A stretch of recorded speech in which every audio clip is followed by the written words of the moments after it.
menghentikan matahari. Wow, ya. Tiada siapa yang pernah berdoa untuk menghentikan matahari, dan tiada siapapun yang dapat menghentikan matahari. Tetapi pada hari ini kita melihat, kita belajar bagaimana Tuhan menjawab doa Yosua yang menghentikan matahari. Ya, Yosua adalah seorang yang sangat hebat. Mari kita buka kitab kita di dalam Yosua. Yosua Perjanjian Lama, kitab Yosua bagi 10 ayat 12 sampai ke 14. Mari kita buka. Yosua bagi 10 ayat 12. Yosua bagi 10 ayat 12 sampai ke 14. Demikian firman Tuhan.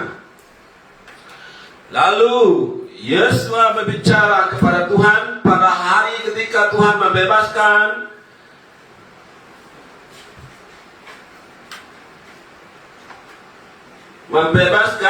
di depan anaknya.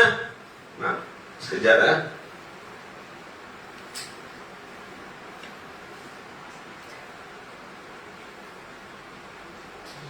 Lalu Yosua berbicara kepada Tuhan pada hari Tuhan menyerahkan orang Amori itu kepada orang Israel. Ya. Jadi ia berkata di hadapan orang Israel, matahari berhentilah di atas Gibeon, dan engkau bulan di atas lembah Ayalon. Maka berhentilah matahari dan bulan pun tidak bergerak sampai bangsa itu membalaskan dendamnya kepada musuhnya. Bukankah hal itu telah tertulis dalam kitab orang jujur? Matahari tidak bergerak, ya, matahari tidak bergerak di tengah langit, dan lambat-lambat terbenam kira-kira sehari penuh. Belum pernah ada hari seperti itu, baik dahulu maupun kemudian. Tuhan mendengarkan permohonan seorang manusia secara demikian, sebab yang berperang untuk orang Israel ialah Tuhan. Haleluya, terpuji nama Tuhan. Betapa hebatnya Tuhan kita, betapa hebatnya juga orang yang percaya kepada Tuhan. Jadi nama Yosua, nama yang tidak asing lagi bagi kita, bagi orang percaya. Semua orang percaya mengenal Yosua. Ya, nama Yosua disebut sebanyak 201 kali dalam Alkitab. Yosua seorang pemimpin yang hebat. Yosua seorang pemimpin yang luar biasa. Dan bukan itu saja, kehidupan Yosua menjadi berkat bagi orang yang percaya kepada Tuhan dari dahulu sampai kini. Dan kesaksian hidup Yosua juga pada pagi hari ini akan menjadi berkat buat kita semua lewat pembelajaran ini. Karena Tuhan juga, ya, rindu untuk menjawab doa kita. Sebagaimana Tuhan menjawab doa Yosua, begitu juga Tuhan akan menjawab doa kita. Amen. Jadi setelah Yosua berjaya merebut dan menguasai kota Yeriko dan kota Ai, maka datanglah penduduk kota Gibeon kepada Yosua untuk mengadakan ikatan persahabatan dengan orang Israel. Bayangkan, satu bangsa yang besar, satu bangsa yang kuat, takut kepada Yosua, takut kepada orang Israel yang dipimpin oleh Yosua, sehingga mereka tunduk, mereka sanggup, mereka sedia mengadakan perjanjian, mengadakan persahabatan dengan umat Tuhan. Jadi ketika Raja orang Amori mendengar tentang penduduk Gibeon, orang Gibeon yang telah mengikat perjanjian dengan bangsa Israel yang dipimpin oleh Musa, maka Adoni-Zedek, Raja Yerusalem, menyuruh orang datang kepada Ohan, Raja Hebron, datang juga kepada Periam, ya, Raja Yamut, datang juga kepada Raja Yapia, Raja Lakis, dan juga kepada Debir, Raja Eglon.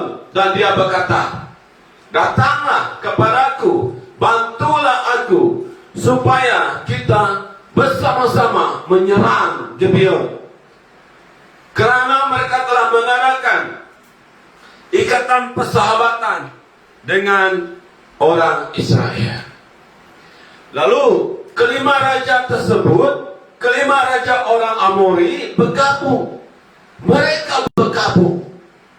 Seluruh tentera mereka bergabung. Kemudian mereka bergerak maju menuju Gibeon. Dan mereka mengepung, berkemah, mengepung Gibeon. Lalu orang-orang Gibeon yang mendengar akan hal itu, mereka ketakutan. Dan kemudian mereka menghantar utusan kepada Yosua, minta pertolongan dari Yosua. Ya, sebab Yosua telah mengadakan ikatan persahabatan dengan mereka, maka Yosua menolong mereka. Yosua bergerak maju dari Gilgal. Yosua dengan seluruh tenteranya, semua pahlawan yang gagah perkasa, datang membantu orang-orang Gibeon. Ya. Lalu Yosua menyerang mereka dengan tiba-tiba. Setelah semalaman mereka berjalan, bergerak maju dari Gilgal, maka terjadilah peperangan yang hebat. Dalam peperangan yang hebat ini, Yosua tidak sendirian. Tuhan turun tangan mengacaukan musuh mereka di depan orang Israel. Tuhan turun tangan berperang bagi mereka, membantu orang Israel, sehingga Yosua dan orang-orang Israel menimbulkan kekalahan yang besar di antara musuh-musuh mereka. Ya. Musuh mereka bertepiaran lari ke arah pendakian Bet Haron, dan mereka terus mengejar, memukul mundur musuh mereka sampai dekat Azekah dan Makedah. Ya. Serang musuh mereka bertempiaran melarikan diri di depan orang Israel. Ya. Di lirik bukit Bet Haron, Tuhan melimpahkan batu besar dari langit. Wow, hebatnya. Ya, dapat bayangkan keadaan peperangan. Betapa indahnya kita melihat bagaimana Tuhan campur tangan dalam peperangan. Seandainya kita berada bersama mereka pada saat itu. Batu besar dibuang, ditikam dari langit. Ya, yang mati, musuh yang mati kena hujan batu itu lebih banyak dari yang dibunuh oleh orang Israel dengan pedang. Pada saat itu, kita melihat di dalam pembacaan kita, tiba-tiba Yosua berdoa, matahari berhentilah di atas Gibeon, dan engkau bulan di atas lembah Ayalon. Apa yang terjadi? Tuhan menjawab doa Yosua. Maka berhentilah matahari. Matahari berhenti dan bulan pun tidak bergerak pada waktu itu. Terhenti alam semesta. Matahari tidak bergerak di tengah langit. Dan firman Tuhan berkata, lambat-lambat terbenam kira-kira sehari penuh. Wow, hebatnya doa orang yang percaya. hebatnya doa orang yang benar di hadapan Tuhan. Yosua berdoa agar Tuhan membantu mereka dalam peperangan melawan musuh. Tuhan menjawab doa Yosua sesuai dengan doa Yosua. Tuhan menghentikan matahari. Tuhan menghentikan bulan. Tuhan bukan saja campur tangan membantu Yosua dalam peperangan melawan musuh mereka, orang-orang Amori, kelima raja orang Amori, tetapi Tuhan menjawab doa. Tuhan memberi kemenangan yang besar, sungguh unik, sangat unik. Doa yang bukan alang-alang, doa yang bukan doa yang biasa-biasa, doa meminta menghentikan matahari, menghentikan bulan, dijawab oleh Tuhan. Elia berdoa, Tuhan menjawab. Api turun dari langit, menghanguskan persembahan di mezbah, persembahan pada masa itu. Yosua yang sama juga seperti kita, manusia biasa, seperti mana Elia juga manusia biasa, berdoa kepada Tuhan, mohon kepada Tuhan, matahari berhenti, maka matahari berhenti, bulan juga berhenti. Tuhan menjawab doa Yosua untuk mengalahkan musuh mereka. Tuhan menjawab doa Yosua karena doa Yosua bukan doa untuk kepentingan diri sendiri. Ya. Maka kelima raja yang melarikan diri, yang bersembunyi, ditangkap oleh Yosua. Kemudian kelima raja ini dibunuh. Yosua mendapat kemenangan besar.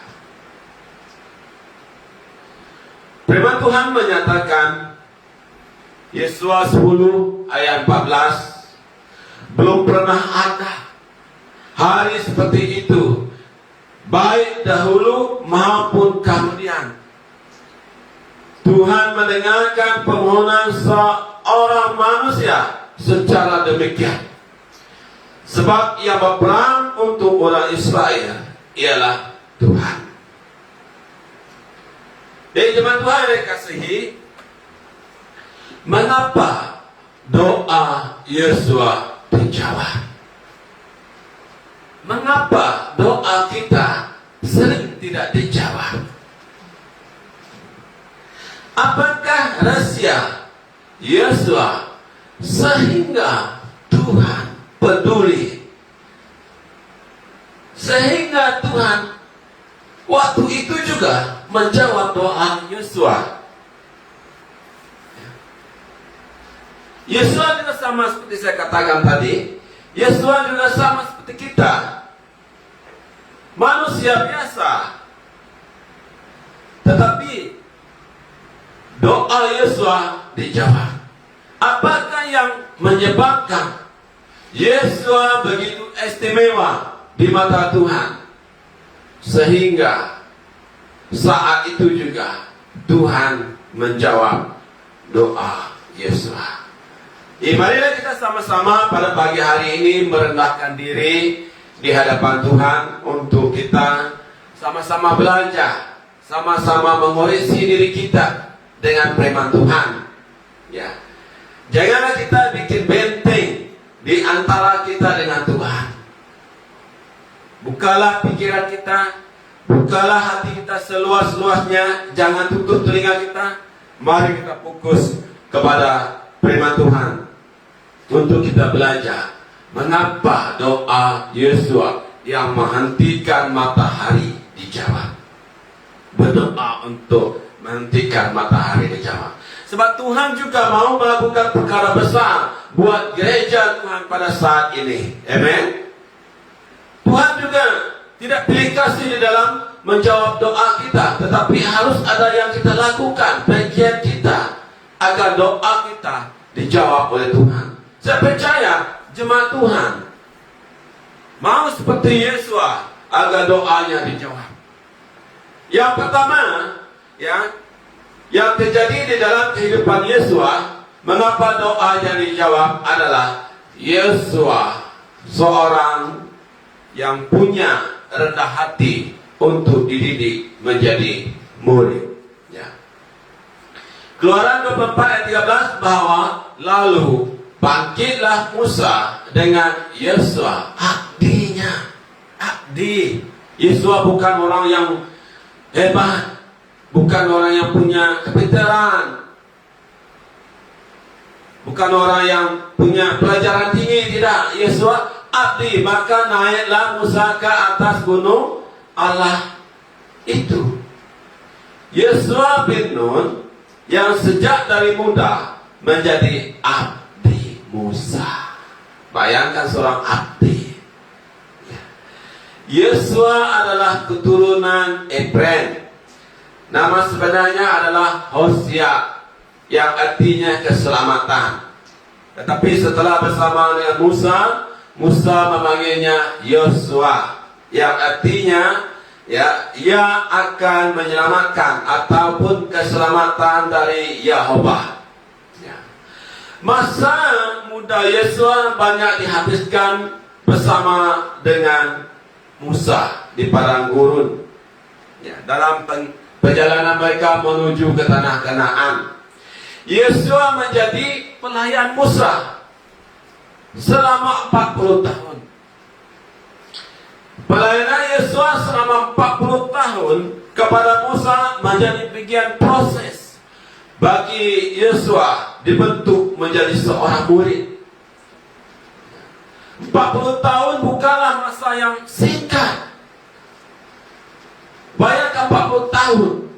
Bukan 4 hari, 4 minggu, 4 tahun, 40 tahun. Yesua dengan rendah hati terbuka, dikoreksi, dididik oleh Musa untuk menjadi seorang murid yang luar biasa, yang tidak kuat, tidak kurang hebatnya dengan gurunya Musa. Tanpa kerendahan hati, mustahil Yesua dapat menjadi seorang pemimpin yang luar biasa. Ya, percaya katakan amin. Tanpa kerendahan hati, mustahil Yesua lulus menjadi seorang murid. Tanpa kerendahan hati, mustahil doa Yesua dijawab oleh Tuhan. Seperti saya katakan tadi, bersama Yesua, bersama Musa, Yesua dididik dengan firman Tuhan. Yesua tidak pernah menolak, tidak pernah melawan didikan dari Musa. Musa mengajar Yesua dengan firman Tuhan. Yesua terbuka menerima firman Tuhan. Segala kesalahan dinyatakan oleh Musa lewat firman Tuhan yang disampaikan, yang dikupakan oleh Musa. Yesua dengan rendah hati menerima firman Tuhan. Dia bertobat mendengar firman Tuhan. Dia menerima segala teguran. Dia menerima segala nasihat dengan kerendahan hati. Berkat kerendahan hati Yesua, Yesua dipilih oleh Tuhan untuk melanjutkan kepimpinan Musa. Saya ulangi sekali lagi, berkat kerendahan hati Yesua, Yesua dipilih oleh Tuhan. Untuk apa? Untuk melanjutkan kepimpinan Musa atas bangsa Israel. Yesua dipilih oleh Tuhan untuk menggantikan Musa. Hambaku Musa telah mati. Sebab itu bersiaplah sekarang. Seberangilah sungai Yordan ini, engkau dan seluruh bangsa ini, menuju negeri yang akan kuberikan kepada mereka, kepada orang Israel. Inilah sebuah kehormatan yang tidak terduga oleh Musa selama ini. Dia menerima kehormatan yang besar dari Tuhan berkat kerendahan hatinya. Tidak pernah Yesua terpikir, tidak pernah Yesua menyangka bahwa pada suatu saat dia akan dipilih oleh Tuhan menjadi pemimpin umat pilihan Tuhan, yaitu orang Israel. Dia tidak menyangka bahwa dia akan menjadi pemimpin Israel. Mengapa? Mengapa Yesua dipilih? Karena kerendahan hati Yesua. Tuhan sangat senang dengan orang yang rendah hati. Yang percaya katakan amin. Orang yang rendah hati pasti akan diangkat oleh Tuhan. Maka ya rendahkanlah diri kita di tangan Tuhan yang Maha Kuasa. Barang siapa meninggikan diri, ia akan direndahkan. Dan barang siapa merendahkan diri, ia akan ditinggikan. Tuhan meninggikan orang yang rendah hati. Tuhan mengangkat orang yang rendah hati. Tidak perlulah kita yang tersorong-sorong untuk kita diangkat menjadi pemimpin. Hidung tidak mancung, pipi tersorong-sorong. Tidak perlu kita berkempen, tidak perlu kita mencalonkan diri di dalam gereja ketika pemilihan. Tidak perlu, karena Tuhan yang akan mengangkat kita jika kita punya kerendahan hati. Yang percaya katakan amin.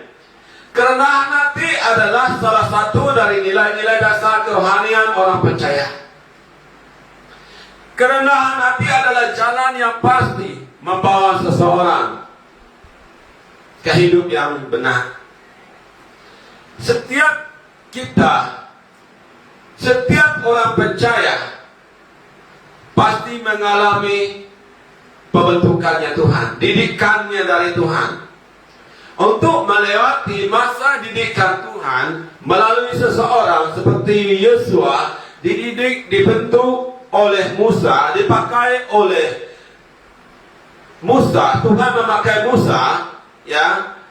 Jadi sikap kita, hati kita haruslah direndahkan. Banyak orang berkata bahwa mereka rendah hati, tetapi perbuatannya menyangkal perkataan mereka. Kerendahan hati berarti kita dapat menerima semua didikan dari Tuhan tanpa bersungut-sungut. Ya. Kita tidak memberontak, kita tidak melawan didikan dari Tuhan, dari orang yang Tuhan percayakan. Orang itulah yang dipakai oleh Tuhan. Pemimpin gereja itu ialah yang dipakai oleh Tuhan untuk mendidik kita. Jadi kehidupan kita seharusnya seperti tanah liat yang siap diproses sampai selesai. Kehidupan kita seharusnya seperti Yesua yang harus sedia untuk dididik menjadi seorang murid yang mantap, yang luar biasa. Jadi dari itu jemaat Tuhan ingatlah, firman Tuhan adalah sebagai sumber nasihat dan sumber didikan yang mengarahkan kita sebagai gereja Tuhan untuk memiliki nilai hidup yang baik. Ya. Sekalipun kita terkadang tidak mahu, tidak peduli, tidak indah dengan didikan, dengan nasihat, teguran ya dari Allah lewat dari firman Tuhan yang selalu diberitakan, yang selalu disampaikan, diajarkan kepada kita. Namun ketahuilah bahwa Allah tidak bertindak sesuai dengan keputusan kita, melainkan Allah bertindak sesuai dengan rencana dan keputusan Allah. Itu yang harus terlaksana. Makanya jemaat Tuhan yang dikasihi, setiap khotbah firman Tuhan yang disampaikan oleh hamba Tuhan bukan khotbah yang mencemooh kamu, bukan khotbah yang menyalahkan kamu, bukan khotbah yang menghakimi kamu, bukan khotbah yang merusakkan hidup kamu, bukan khotbah yang mau menghancurkan, yang mau membinasakan hidup kamu.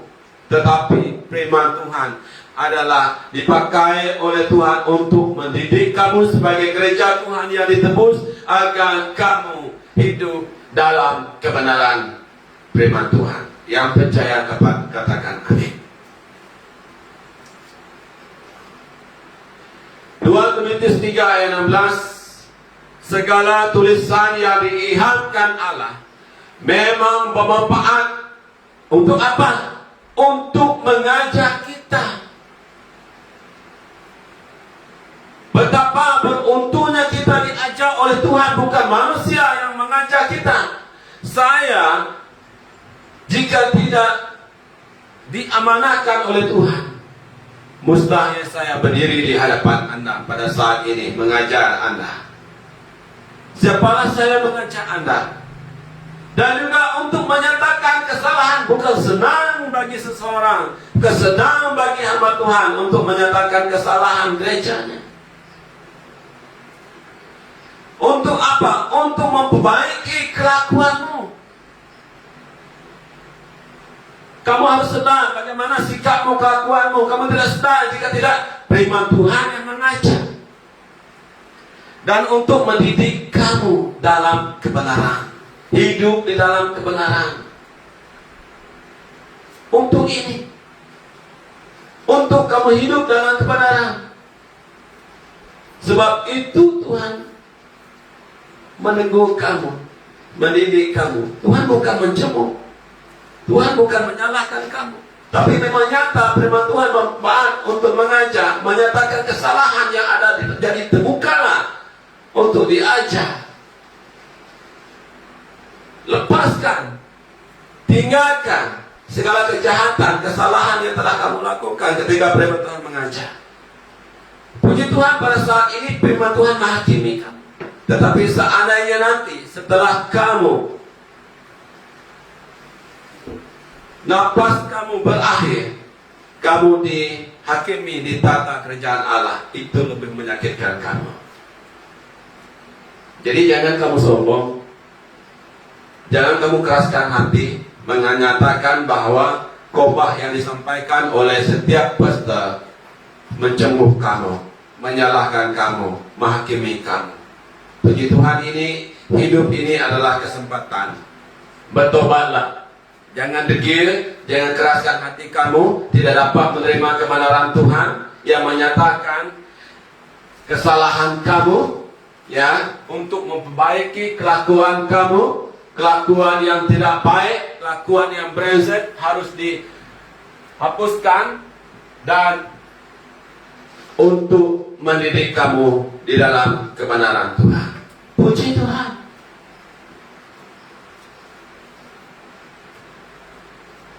Khotbah yang disampaikan bermanfaat untuk mengajar. Saya ulangi sekali lagi. Untuk menyatakan kesalahan kita. Kita manusia penuh kesalahan, saudara. Meskipun kita telah terima Tuhan, meskipun kita sering diajarkan firman Tuhan, kecenderungan kita tetap untuk melakukan kesalahan itu tetap ada. Sebab itu firman Tuhan itu diajar berulang-ulang untuk memperbaiki kelakuan kita agar kita dapat menjadi saksi Kristus. Mendidik kita dengan didikan firman Tuhan, hidup kamu semakin serupa dengan Kristus. Yang percaya katakan amin. Jika kamu sombong, menyatakan firman Tuhan itu mencemooh kamu, menyalahkan kamu, menghakimi kamu, mustahil kamu dapat menjadi serupa dengan Kristus. Apatah lagi, karena didikan firman Tuhan atas hidupmu untuk menjadikan kamu semakin sempurna, sama seperti Bapa di surga adalah sempurna. Inilah kerinduan Tuhan terhadap kehidupan kita sebagai orang percaya. Sedangkan kamu, jika hidup kita tidak semakin serupa dengan Kristus, jika hidup kita tidak sempurna seperti Bapa di surga adalah sempurna, bagaimana kamu dapat menjadi garam dan terang dunia? Mustahil. Bagaimana doa kamu dapat dijawab oleh Tuhan? Mustahil. Kamu sentiasa rindu diberkati oleh Tuhan. Kamu sentiasa rindu doa kamu dijawab oleh Tuhan. Maka mulai hari ini, milikilah kerendahan hati seperti Yesua untuk dididik. Jangan katanya cinta Tuhan, cinta kebenaran firman Tuhan, tetapi menolak firman Tuhan. Aku tidak mau dididik oleh Tuhan. Jika kamu seorang yang benar-benar cinta Tuhan, dengan segala kerendahan hati, kamu akan mengucap syukur. Saya bersyukur Tuhan, karena Engkau begitu mengasihi saya. Engkau menyatakan kesalahan saya, Engkau menegur saya, Engkau mendidik saya dengan firman-Mu. Terima kasih Tuhan, karena Engkau memakai hamba-Mu dengan penuh keberanian, menyampaikan isi hati-Mu, menyampaikan firman-Mu, menyatakan kesalahan saya, memperbaiki kelakuan saya, mendidik saya agar saya seorang yang hidup dalam kebenaran. Ini yang harus terjadi kepada kamu ketika kamu mendengar didikan dari Tuhan. Amen. Alangkah ruginya keluarga kamu. Sangat-sangat rugi keluarga kamu jika kamu memberontak terhadap firman Tuhan, karena kamu menunjukkan teladan yang tidak baik kepada anak kamu, kepada keturunan kamu. Kamu menunjukkan contoh yang tidak baik. Kamu tidak punya kerendahan hati, meskipun kamu mengaku orang Kristen, mengaku sebagai orang yang percaya. Tetapi mulai hari ini, Tuhan mau kamu bertobat. Jadilah seperti Yesua. Miliki kerendahan hati untuk dididik menjadi seorang murid, agar doamu sentiasa dijawab oleh Tuhan. Seperti mana Yesua doanya dijawab, begitu juga Tuhan akan menjawab doamu. Yang percaya katakan amin. Yang kedua, Yesua seorang yang tunduk atas setiap arahan pemimpinnya, tunduk kepada setiap arahan Musa. 9 Keluaran 17 ayat 9 dan 10. Musa berkata kepada Yesua, pilihlah orang-orang bagi kita, lalu keluarlah berperang melawan orang Amalek. Besok aku akan berdiri di puncak bukit itu yang dengan memegang tongkat Allah di tanganku. Apa tindakan Yesua? Yesua melakukan seperti yang dikatakan Musa kepadanya dan berperang melawan orang Amalek.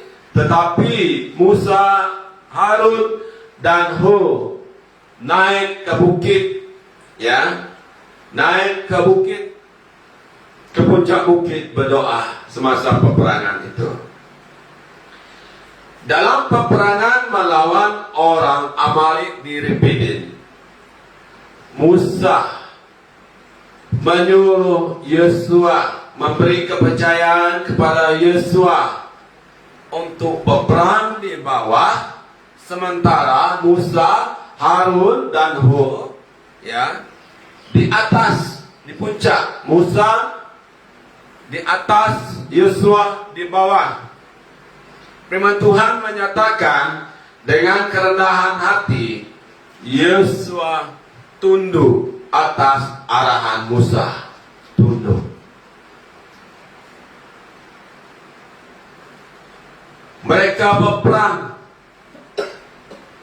Ayat 13 menyatakan dalam peperangan itu Yesua berhasil memenangkan peperangan itu. Bila kita membaca ayat ini secara pribadi, pertama kali saya membaca, 2-3 kali saya membaca firman Tuhan ini, bagi saya percaya juga anak punya pikiran yang sama. Sepatutnya Yesua yang berada di atas bersama Musa, bukannya Yesua berada di bawah, memimpin di bawah, tetapi seharusnya di atas. Mengapa? Sebab Yosua selalu bersama dengan Musa. Yosua selalu dekat dengan Musa. Di mana Musa berada, di situ Yosua berada. Tetapi kali ini Musa tidak memilih Yosua untuk pelayanan di puncak bukit, pelayanan di atas. Musa memberi pelayanan yang di bawah, yang nampak kecil di mata manusia. Meskipun begitu, Yosua dengan kerendahan hati tunduk menerima arahan ini, menerima pelayanan ini. Tidak tercatat sedikit pun Yosua bersungut-sungut, Yosua menolak, Yosua merungut atas pelayanan yang diberikan oleh Musa. Arahan ini Yosua tunduk. Musa pergi ke bukit, ke puncak gunung. Yosua pergi ke bawah. Dari pembacaan, jika kita baca kehidupan Yosua, Yosua seperti yang katakan tadi adalah seorang abdi. Ketika Yosua diajak oleh Musa pergi ke gunung Allah, Yosua ikut. Bukan senang untuk naik ke gunung Allah, gunung yang tinggi, banyak cabaran, tantangan. Kadang-kadang Yosua harus tinggal di pertengahan jalan menanti Musa seorang diri. Yosua tetap setia. Yosua tidak melatah. Yosua tetap setia. Bagi Yosua, posisi tidak penting. Yang penting bagi Yosua adalah pelayanan Tuhan harus dilaksanakan. Tanggung jawab harus diselesaikan dengan baik. Dapat kita lihat ketika Musa memilih Yosua juga bersama 10 pengintai untuk pergi ke tanah Kanaan, mengintai tanah Kanaan. Yosua tanpa banyak soal, dia tunduk melakukan tanggung jawab yang diberikan kepadanya. Tidak heran doa Yosua dijawab. Begitu banyak orang yang mau di atas, tetapi tidak mau berada di bawah terlebih dahulu.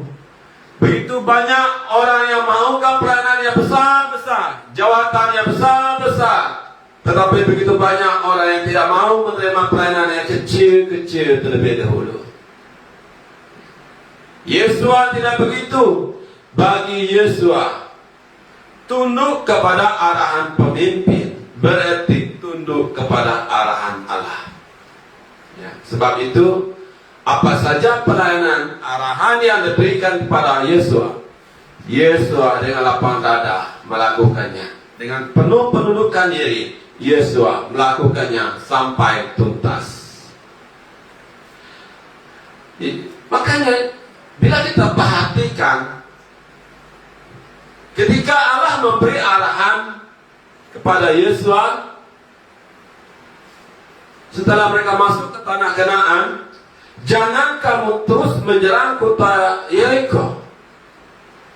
Kamu harus berjalan mengelilingi kota Yeriko itu setiap hari, sekali sehari, dan selama 6 hari mereka melakukan. Berarti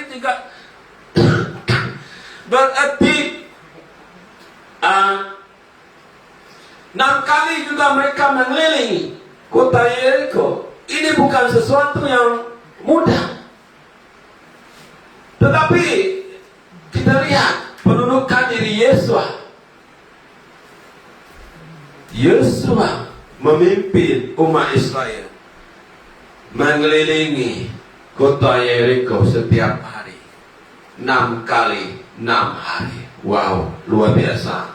Inilah bukti bahwa mereka tidak berani merendahkan perintah Allah. Mereka mempersiapkan segala hal yang diperintahkan Tuhan dan mengikuti setiap arahan dengan penuh taat dan setia. Gereja Tuhan yang dikasihi, bagaimana dengan kehidupan Anda? Coba Anda perhatikan, periksa diri Anda baik-baik.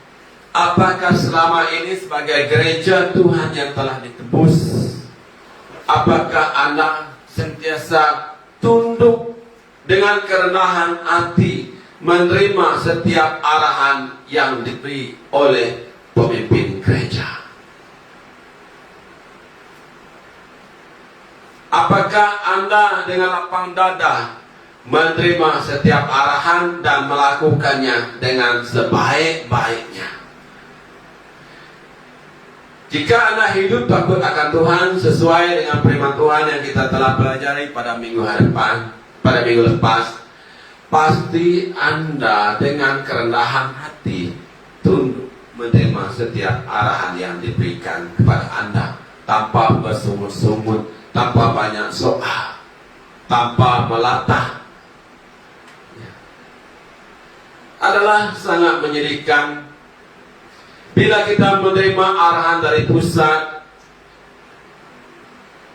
yang disampaikan oleh daerah kepada kita sekarang ini melalui WhatsApp, melalui apapun, Telegram. Kita hanya berdiam diri kepada setiap arahan. Kita tidak enak, kita membisu, kita tidak peduli terhadap arahan pemimpin atasan kita. Jika Anda sebagai pemimpin tidak taat kepada pemimpin di pusat, di peringkat daerah, bagaimana Anda taat kepada arahan Tuhan? Memang benar, sebab Anda berdiam diri. Ketika Anda menerima arahan, Anda tidak melakukannya. Sebab itu Anda tidak peduli, tidak kesal, Anda tidak menjawab apapun arahan dari daerah. Daerah menyampaikan arahan sesuai dengan dari pusat. Pikirkanlah, Anda kata Anda cinta Tuhan, Anda percaya Yesus, tetapi arahan dari pemimpin tidak Anda enakan. Berarti Anda tidak peduli Tuhan. Anda pandang enteng terhadap Tuhan, pandang rendah dia terhadap setiap arahan Tuhan. Bertobat. Jangan terus begitu. Mengapa gereja tidak berkembang? Mengapa gereja tidak maju? Mengapa gereja tidak mengalami kuasa Tuhan? Karena tidak tunduk kepada arahan pemimpin. Apatah lagi bila Anda merasakan Anda seorang yang dipakai Tuhan di dalam pelayanan dengan hebat, Anda mengetahui ya firman Tuhan, sehingga Anda tidak peduli dengan arahan pastor, arahan pemimpin gereja. Anda menjadi seorang yang angkuh, menjadi seorang yang sombong. Bertobat. Ingatlah, pemimpin yang berkuasa atas gereja Tuhan adalah cerminan dari payung perlindungan yang Tuhan berikan kepada gereja Tuhan. Yang percaya katakan amin. Bagi yang telah mengikuti KSD, kita telah belajar tentang ini. Jadi jangan tinggalkan apa yang telah kita pelajari di camp. Praktikkan ini dalam kehidupan kita. Sebagai pemimpin, praktikkan, belajar dulu pada arahan pusat, arahan daerah. Keluarga kita, jemaat kita melihat teladan dari kita, mereka akan respect dengan kita, dan mereka juga menjadi keluarga yang taat. Jemaat juga menjadi keluarga jemaat yang rendah hati, jemaat yang tunduk.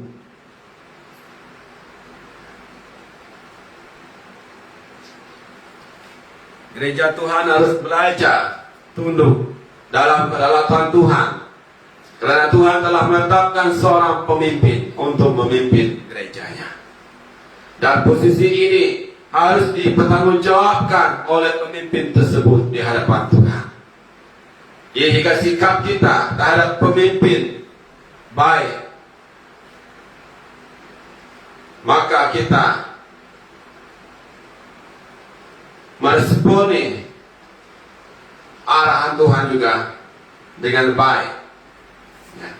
Jemaat Tuhan yang harus dikasihi, ada 3 hal yang harus kita perhatikan dalam menanggapi otoriti kita, pemimpin kita. Yang pertama, belajarlah tunduk. Tunduk adalah sikap yang mau dipimpin dan menghormati seseorang yang memimpin kita. Jika kita menghormati pemimpin, berarti kita juga menghormati Tuhan. Belajarlah taat, menunjukkan sebuah sikap yang meresponi kepemimpinan.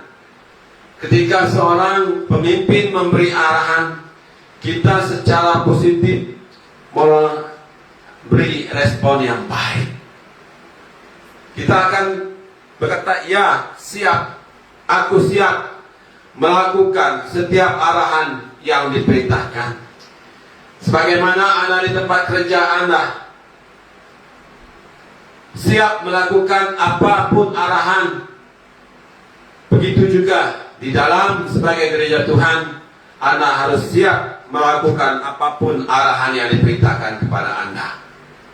Jika Anda tidak tunduk, Anda tidak taat, Anda tidak siap melakukan arahan pemimpin gereja Anda, bagaimana di tempat kerja Anda dapat taat, tunduk, taat, dan siap melakukan pemimpin atasan Anda? Mustahil. Tuhan menghendaki setiap orang percaya, orang yang telah ditebus, orang yang telah diampuni dosanya, yang telah diselamatkan, memiliki roh pendudukan diri. Saya percaya, katakan amin. Tunduk kepada siapa? Seperti saya katakan tadi, tunduklah, belajarlah tunduk seperti Yesua.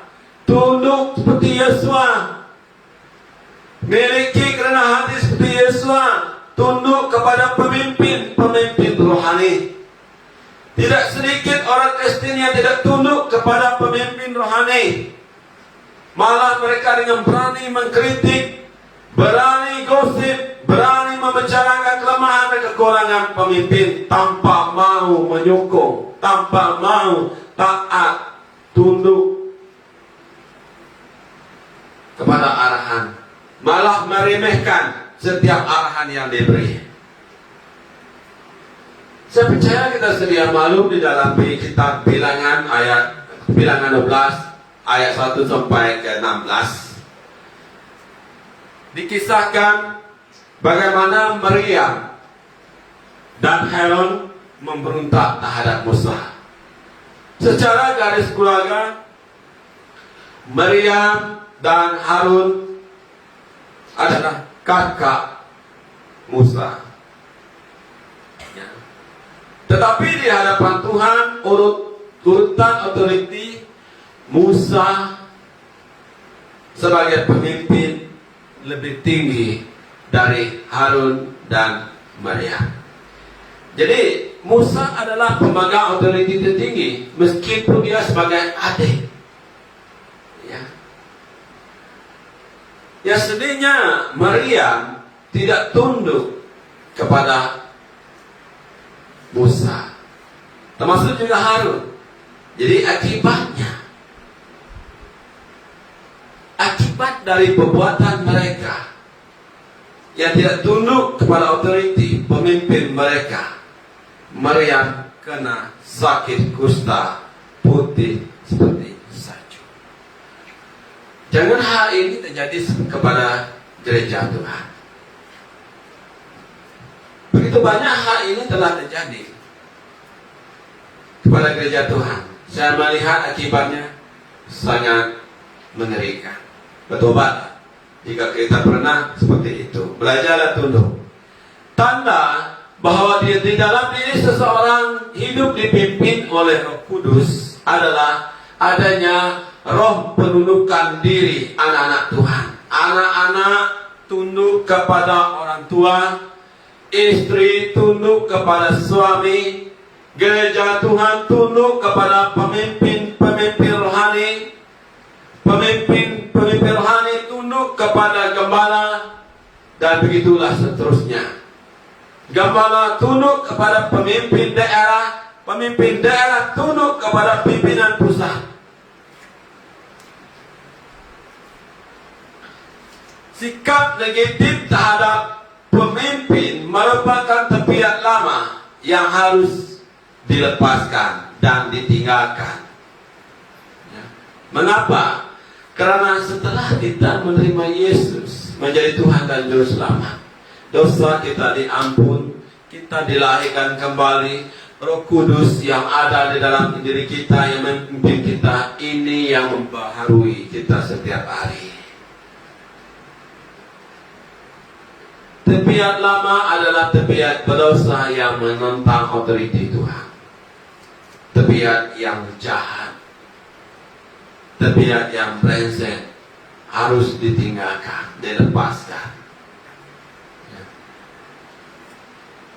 Jemaat Tuhan dikasihi, dalam kasih kurnia Tuhan, kita dibaharui, hati kita dibaharui. Untuk apa? Agar kita bersikap benar terhadap otoriti Tuhan. Aplikasi praktisnya, tidak hanya kita meresponi kebenaran firman Tuhan, tetapi juga kita harus bersikap positif terhadap para pemimpin gereja yang telah Tuhan tetapkan untuk memimpin gerejanya Tuhan. Amen. Bahkan Tuhan Yesus sendiri menunjukkan contoh kepada kita agar kita menjadi orang yang rendah hati. Filipi 2 ayat 8, dalam keadaan seperti manusia, ia telah merendahkan dirinya dan taat sampai mati, bahkan sampai mati di kayu salib. Yesus menundukkan diri, Yesus merendahkan diri, taat. Jadilah, jika Anda gereja Tuhan sejati, jadilah orang yang punya roh penundukkan diri. Yang percaya katakan amin. Dan Anda akan terpinga-pinga bila Tuhan memakai Anda dengan luar biasa, dengan setiap doa yang dinaikkan. Seperti mana Tuhan menjawab doa Yesua, doa yang menghentikan matahari, begitu juga Tuhan akan menjawab doa. Tuhan akan cabut tangan di dalam peperangan hidup Anda. Yang percaya katakan amin. Dan yang terakhir, gereja Tuhan yang dikasihi, Yesua tetap beriman dalam apapun keadaan. Ini dapat kita lihat dari pembacaan kita. Ya, jika kita membaca Alkitab, kita dapat lihat bagaimana Yesua seorang yang tetap beriman dalam apapun keadaan. Bilangan 14 ayat 8 dan 9.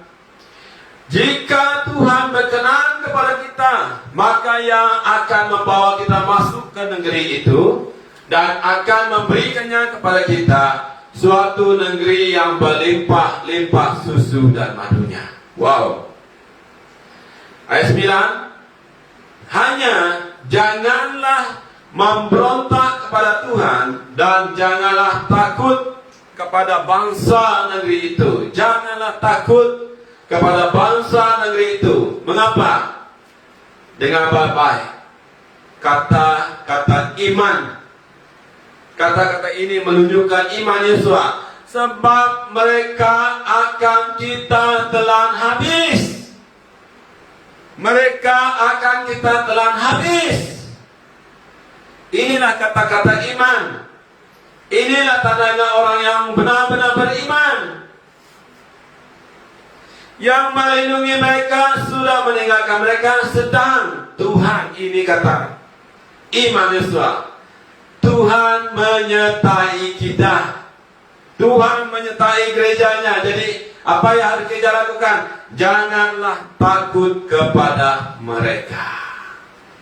Seharusnya gereja Tuhan seperti ini. Ketekunan iman Yesua sudah teruji sejak dari muda lagi. Sejak Yesua menjadi abdi Musa, di bawah kepimpinan Musa,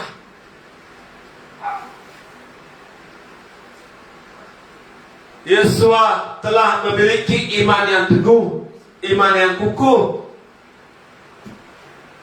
Yesua beriman bahwa mereka dapat mengalahkan, dapat menaklukkan tanah Kanaan.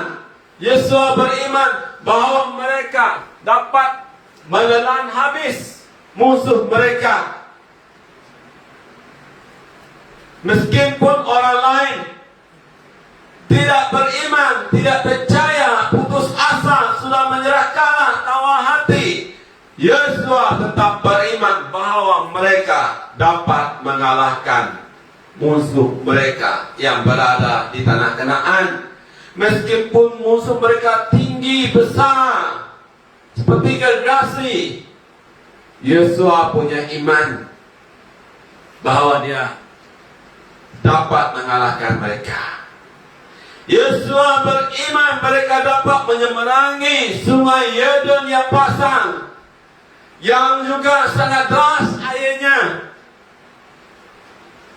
Yesua beriman Tuhan akan mengeringkan sungai Yordan, sehingga rombongan mereka, rakyat mereka, orang Israel akan dapat melewati sungai itu. Seperti mana yang telah terjadi semasa mereka keluar dari Mesir. Mereka menyeberangi Laut Teberau dengan terbelah dua. Begitu juga Yesua beriman bahwa mereka akan menyeberangi sungai Yordan. Sungai Yordan akan terbelah dua juga. Itu iman Yesua. Yesua beriman bahwa kota Yeriko dapat dikalahkan. Meskipun kota Yeriko tinggi, tegak, tebal, besar, Yesua beriman bahwa mereka pasti dapat menghancurkan, meruntuhkan kota Yeriko dan mengalahkan musuh mereka yang berada di dalam. Yesua beriman bahwa mereka dapat menguasai tanah Kanaan. Makanya tidak heran ketika kita melihat iman Yesua ketika dia berdoa, matahari berhentilah di atas Gibeon dan engkau bulan di atas lembah Ayalon. Ini iman Yesua. Dia berdoa, dia beriman bahwa matahari akan berhenti di atas Gibeon dan juga bulan akan berhenti di atas lembah Ayalon. Iman.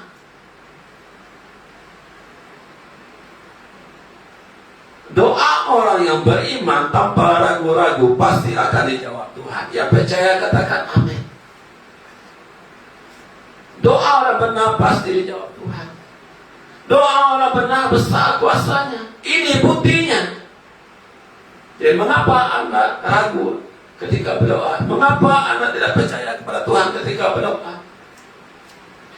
Dari imannya, Yesua bukan hanya orang yang optimis, tetapi juga Yesua memiliki hati yang besar. Punya hati yang besar. Inilah tandanya orang yang beriman. Tiada istilah tidak dapat, tidak mampu di dalam pikiran dan di dalam hatinya. Ini tanda orang yang beriman. Orang yang beriman, orang yang seperti Yesua, dia punya ide, dia punya gagasan, dia punya pemikiran, dia punya hati yang luas. Dia percaya dia dapat melakukan sesuatu yang besar karena dia yakin akan penyertaan Tuhan. Ini Tuhan menyertai kita, tetapi orang yang tidak beriman dia tidak yakin, dia tidak mampu. yang menguasai hati dan pikiran, dia tidak mampu. Tetapi orang yang beriman, punya iman yang sungguh-sungguh beriman kepada Tuhan, iman yang sejati,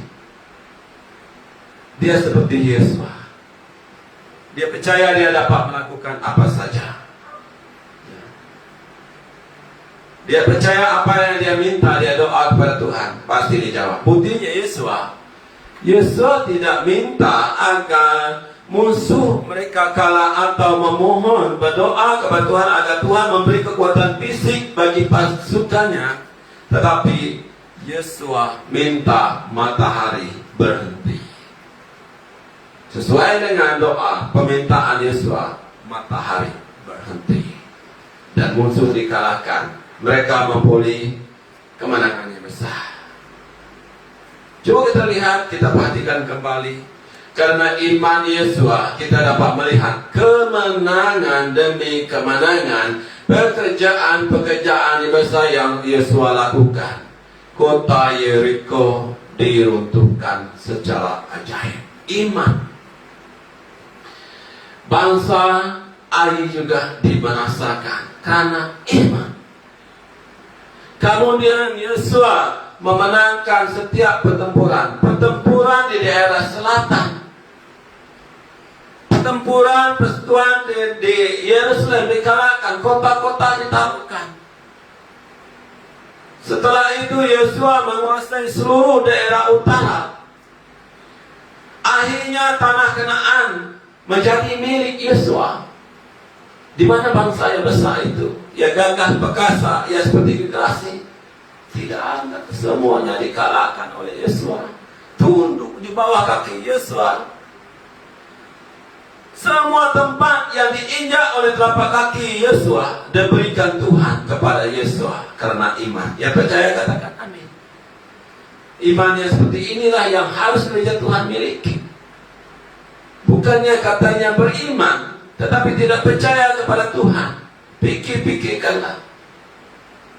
Iman bukan hanya percaya dalam hati. Iman harus dinyatakan dengan perkataan, harus dinyatakan dengan tindakan. Tanpa tindakan, mustahil kuasa Tuhan dinyatakan.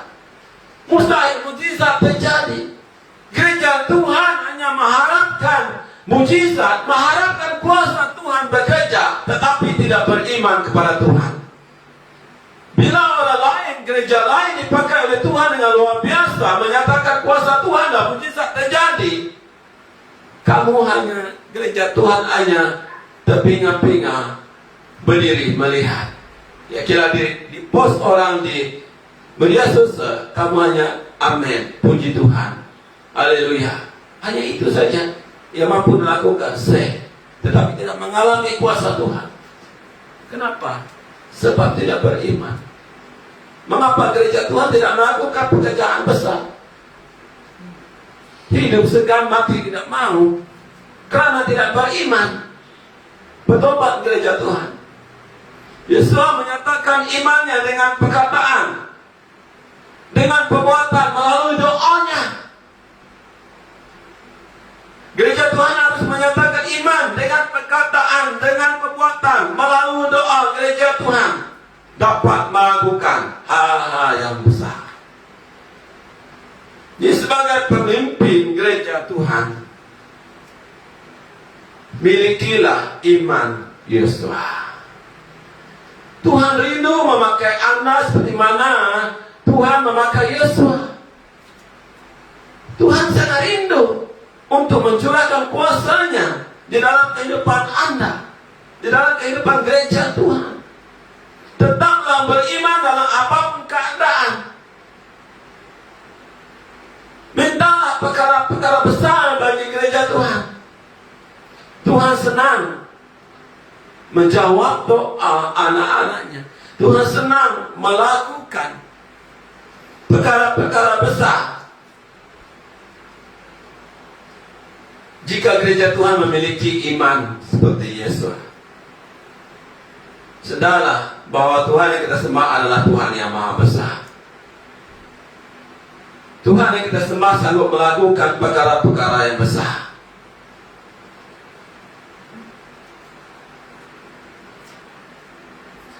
Hal itu merupakan prinsip kerja iman Kristen.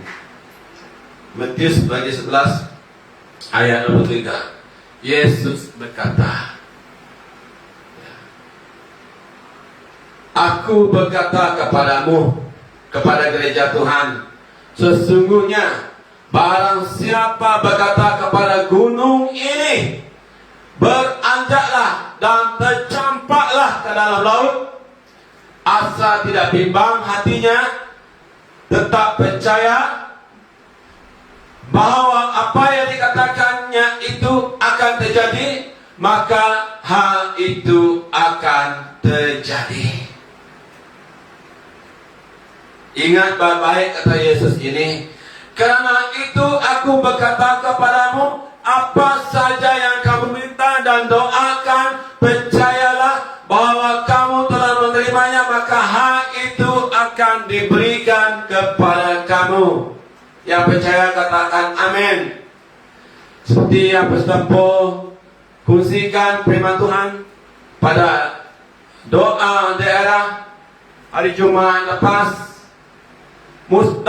kita dapat menjadi gereja yang besar, kita dapat menjadi gereja yang berjaya, kita dapat menjadi gereja yang luar biasa jika kita punya iman. Tidak yang mustahil. Daerah Sri Aman dapat menjadi daerah yang maju, daerah yang berkembang, daerah yang menjadi berkat jika kita beriman. Tiada yang mustahil. Yang menyebabkannya mustahil adalah kita sendiri yang menghalang pekerjaan Tuhan, tidak beriman, sering mengharapkan sponsor dari orang lain.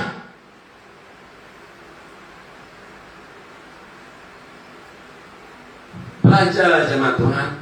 Sekali lagi Yesus menolong kita agar kita punya iman yang seperti Yesus. Sesungguhnya barang siapa percaya kepadaku, percaya kepada Yesus, ia akan melakukan juga pekerjaan yang aku lakukan, bahkan pekerjaan yang lebih besar dari itu. Ingatlah gereja Tuhan, Yesus telah berjanji, Yesus telah memberi jaminan kepada gereja Tuhan. Gereja Tuhan dapat melakukan pekerjaan-pekerjaan yang besar. Yesus mau gereja Tuhan melakukan pekerjaan-pekerjaan yang lebih besar dari yang telah Yesus lakukan ketika Yesus hidup di dunia ini lebih 33 tahun.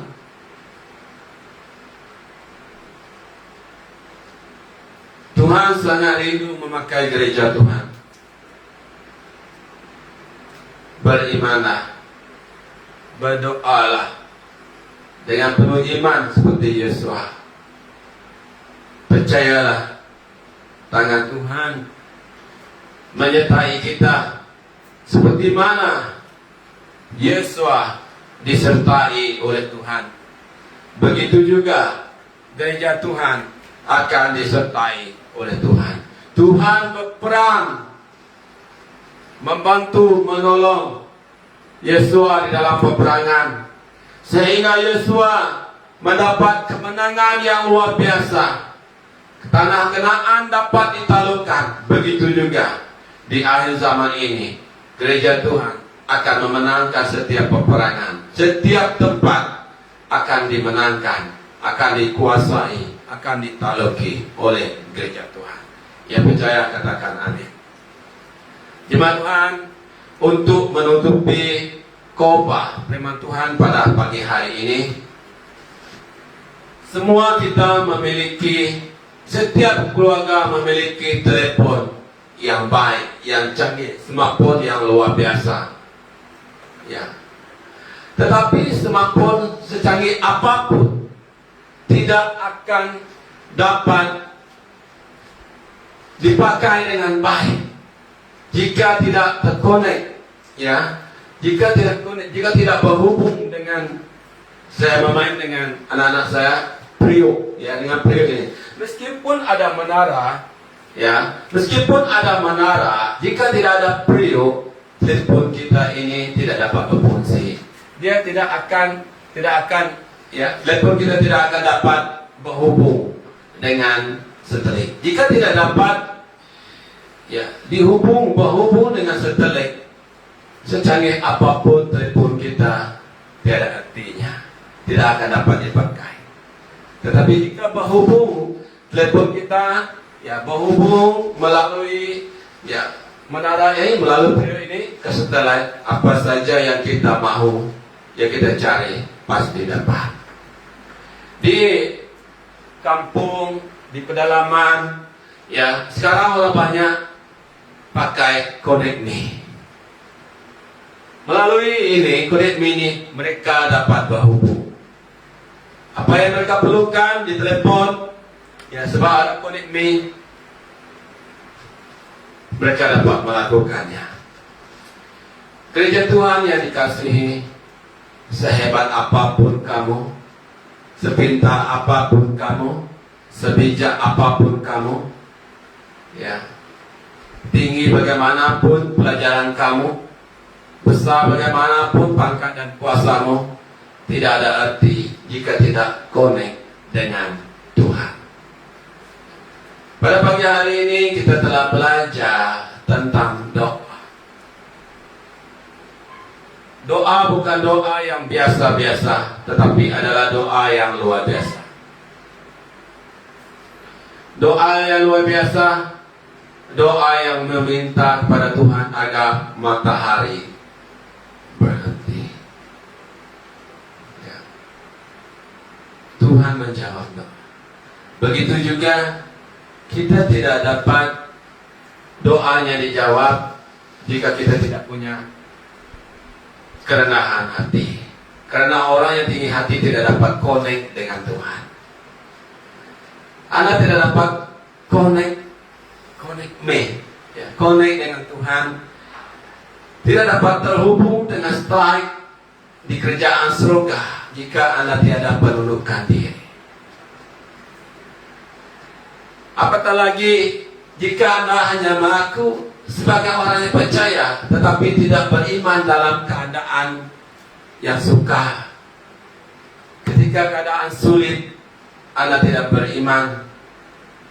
Begitu juga Anda akan dengan cepat melepaskan iman Anda jika Anda hidup di dalam komfort. Makanya gereja Tuhan, untuk doa kita dijawab, untuk gereja Tuhan dipakai dengan luar biasa, menjadi gereja yang moving forward, gereja yang menyatakan kuasa Tuhan, gereja yang menyatakan kemuliaan Tuhan. Marilah kita memiliki kerendahan hati.